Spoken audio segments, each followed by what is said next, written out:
presented by RM Entertainment. RK recording studio Bahera Bazar Darbhanga.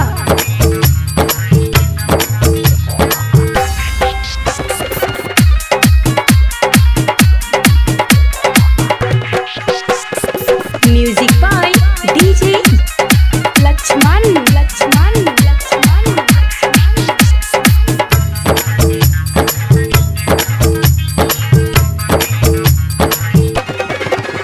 एगो चुमा तोरा ले लियो तो थोड़ी जेल कर देलही गे।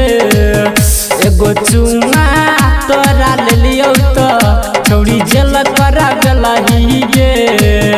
तोहर भैया देखल को सुन मामा पीटल का, तोहर भैया देखल को है गे मामा पीटल को नहीं बेल कर देलही गे।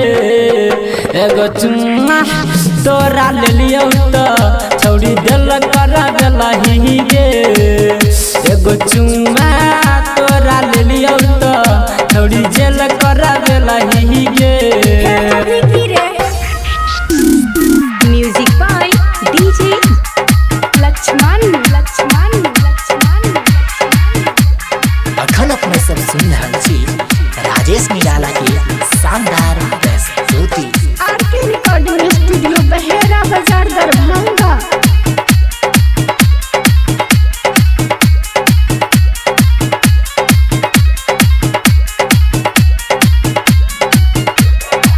हम नहीं जानलिया के तोरा रहियत खेला रहे गे छोड़ी रहियत खेला रगे मार रहू दुनू सरावा रही सामने में ठहर रहे गे छोड़ी रही सामने में ठहर गे। पहले गेलियो जल खाना रहो सोन की के थाना, पहले गेलियो जल खाना रहो सोन की के थाना कौन खेल कर देलही गे। एगो चुमा तोरा ले लियो तो थोड़ी जेल कर देलही गे।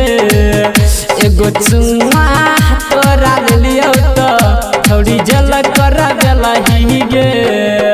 तोहर भैया देखल को सुन मामा पीटल को कौन खेल कर देलही गे।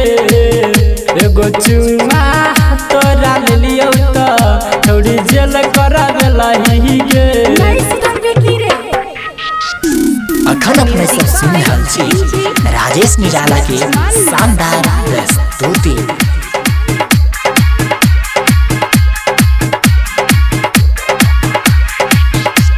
RK recording studio Bahera Bazar Darbhanga.